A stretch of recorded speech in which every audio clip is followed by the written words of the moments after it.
Rated T for Teen.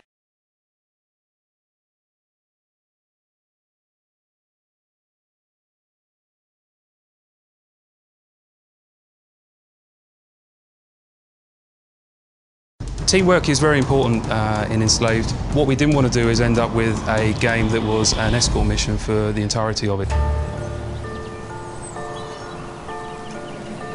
Teamwork is crucial to the game because there are situations that you encounter where perhaps Monkey could traverse it but Trip couldn't, or vice versa.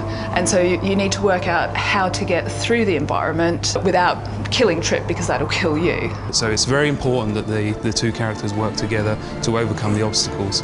And each of them brings a unique talent or ability to help solve the problems. Monkey is able to pick Trip up and literally throw her up to higher levels where she can then go and access the door or drop something down for Monkey to then climb up. Monkey is very much a fighter. He's more about just attacking and protecting Trip, which is his main mission.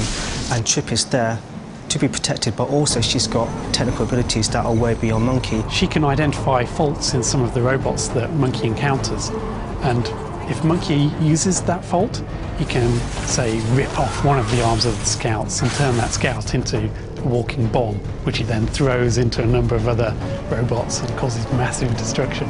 Monkey does the fighting, the clambering, the kind of violent action, and Trip does the reprogramming of technology, doing strategic reconnaissance, and basically together they work as a team.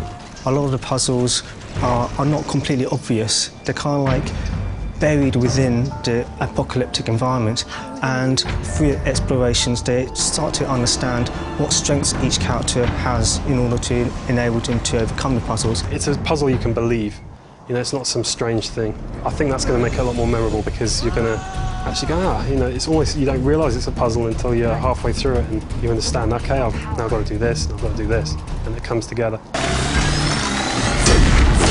So in this world, the war ended about 50 or so years ago. There are mechs still around that will activate it if you trip them. These are mechs that have been left over from wars long ago, where they pretty much destroyed all of humanity.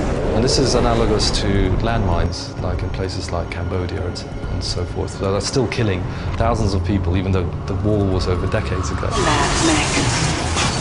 As soon as they detect any kind of human presence, they're going to reactivate and go through their old programming, which is literally to kill. There's a range of different enemies. I think probably my favourite enemy is the dog. And we say dog, it's not small, it's huge and very frightening, and it's a hunter-killer. The mechs will begin to learn if you start using the same attack patterns over and over. The mechs will adapt to that. They will start blocking more if you're attacking in a certain way.